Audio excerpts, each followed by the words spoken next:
Assalamualaikum warahmatullahi wabarakatuh. Ketemu lagi dengan saya di channel Mas Afid. Kali ini kita akan membahas sesuatu yang baru berubah hari ini, yaitu di dunia mikrostok. Di dunia mikrostok itu saya sudah berkecimpung di starter stock. Dan starter stock itu sebenarnya sudah ada informasi, tapi informasi itu sangat mendadak sekali, yaitu ada perubahan tentang earning, yaitu penghasilan untuk kontributornya. Ya, begitulah. Simak terus ya. Ada apa di sana perubahannya? Jangan lupa subscribe, like, komen, dan share.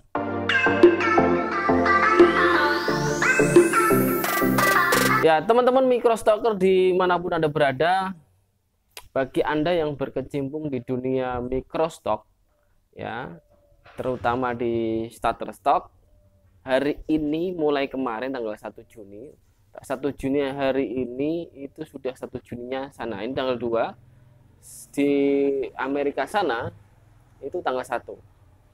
Jadi hari ini sudah ada perubahan yang biasanya per downloadnya itu ada 0,25 dolar, tapi sekarang entahlah. Sedih kalau saya disebutkan ya. Mungkin ada yang beruntung bisa banyak gitu ya. Tapi kenapa kok bisa berubah? Jadi begini teman-teman.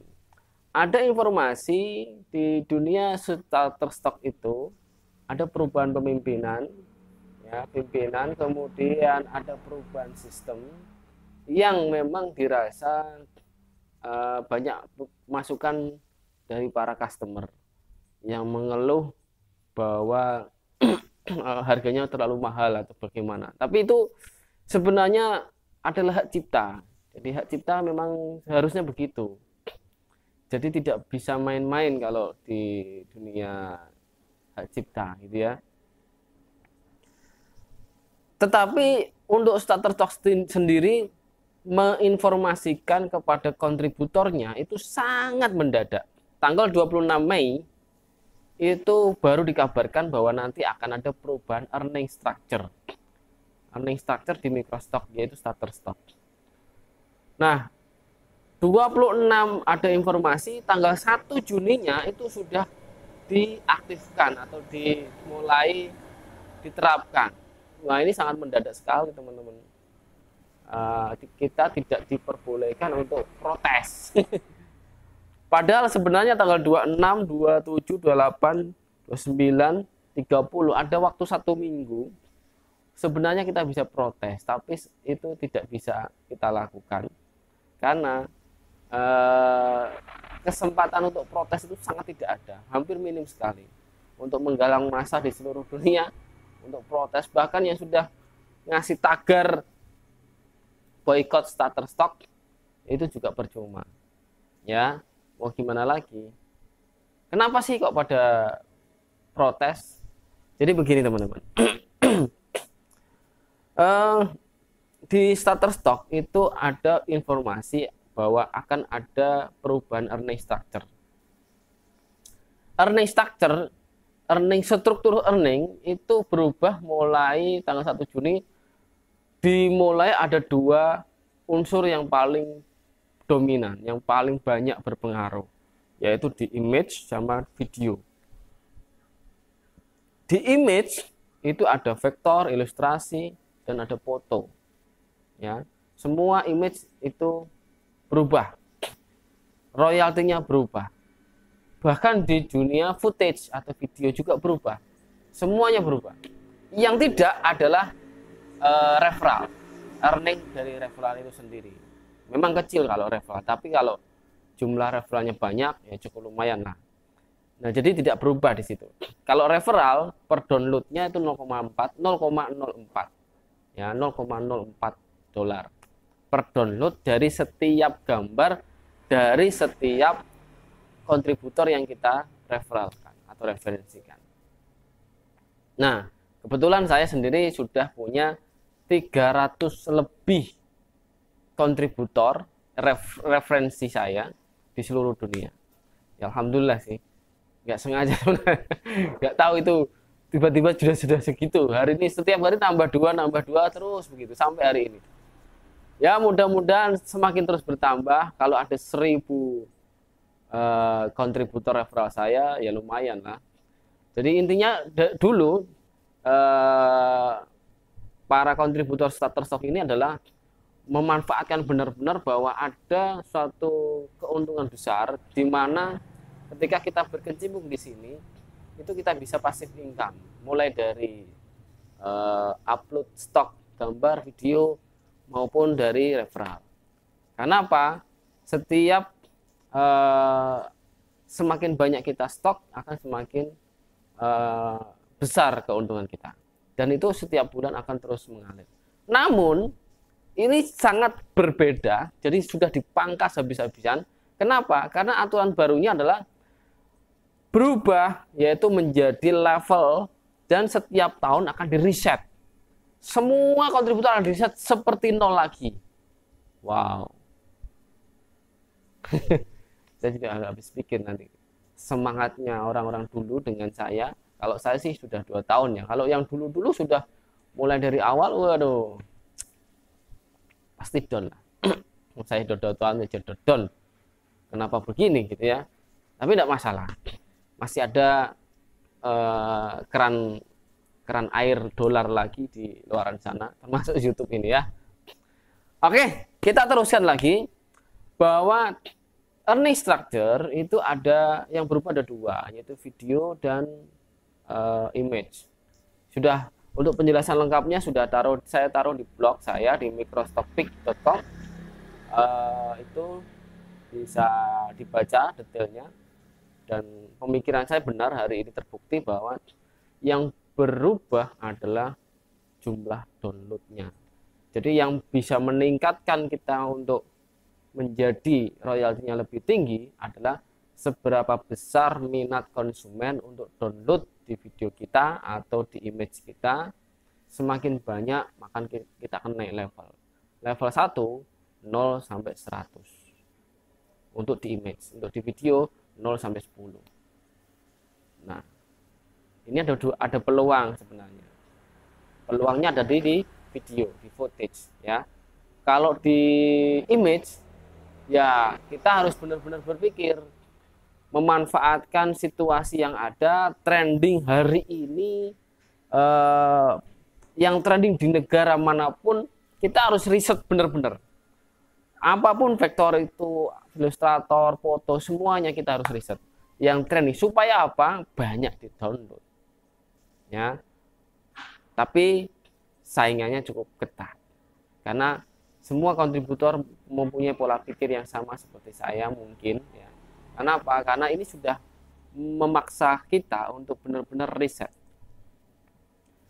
Nah, peluang yang lebih besar adalah di footage, yaitu hanya 0 sampai 10 download saja kita sudah naik level. Mulai dari 1 ke 2, 10 sampai dan seterusnya. Namun, di footage ini sangat sedikit sekali untuk peminatnya di pasar microstock. Kenapa? Zaman sekarang itu HP saja itu sudah bisa membuat video ya, dan banyak software animasi dan lain sebagainya. Jadi dituntut benar-benar kreatif. Anda bisa memanfaatkan footage yang benar-benar sangat menarik konsumen untuk beli, untuk download video Anda.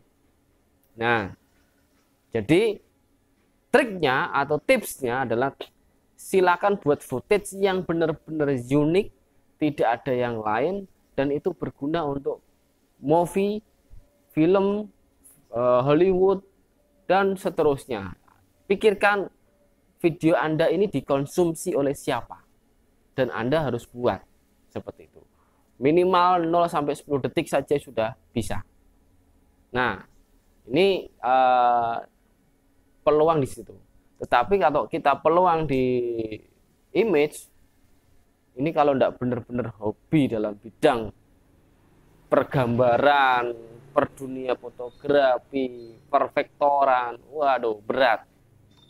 Saya sendiri berat karena apa? Itu bukan bidang saya. Saya hanya ya jepret sana sini kemudian saya upload jadi.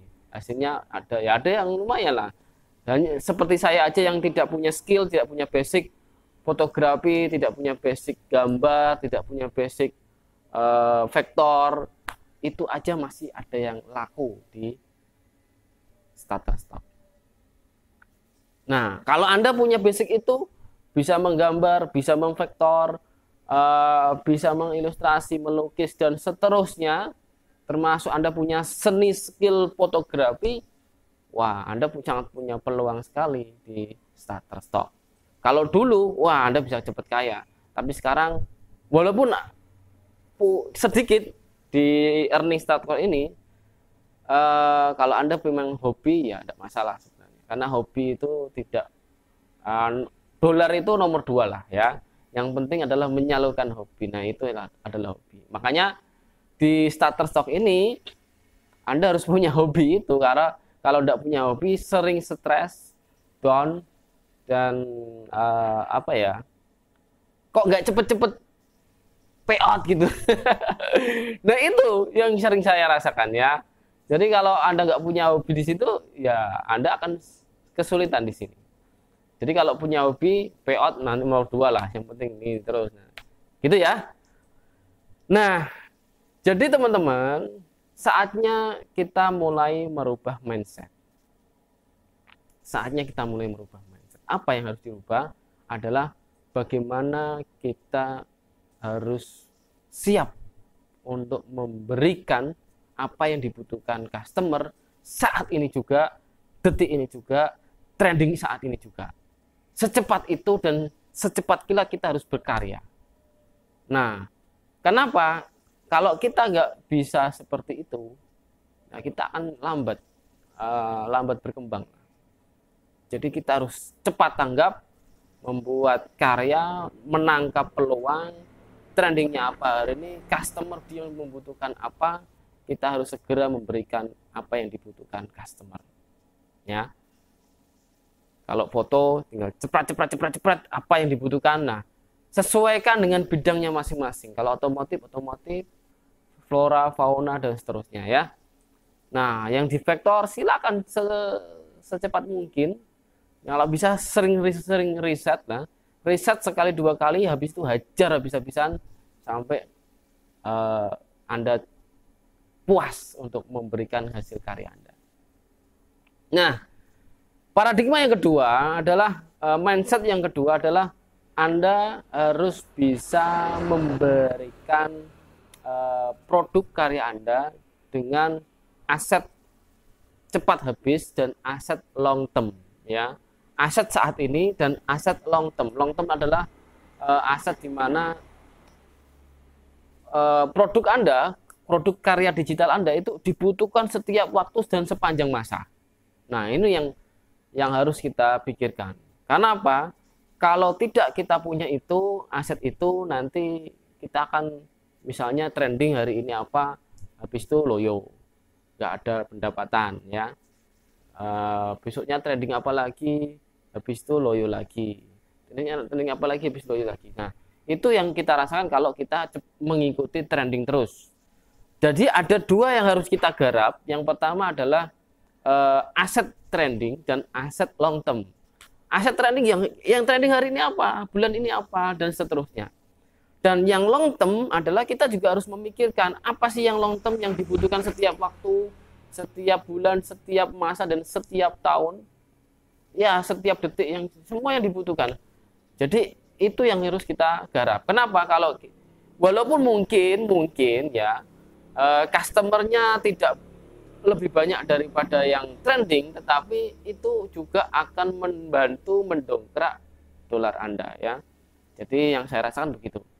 Jadi ada pemasukan yang bisa saling menopang, saling mengisi, supaya kontributor seperti saya, seperti Anda, tiap bulan bisa gajian. Ya minimalnya $35.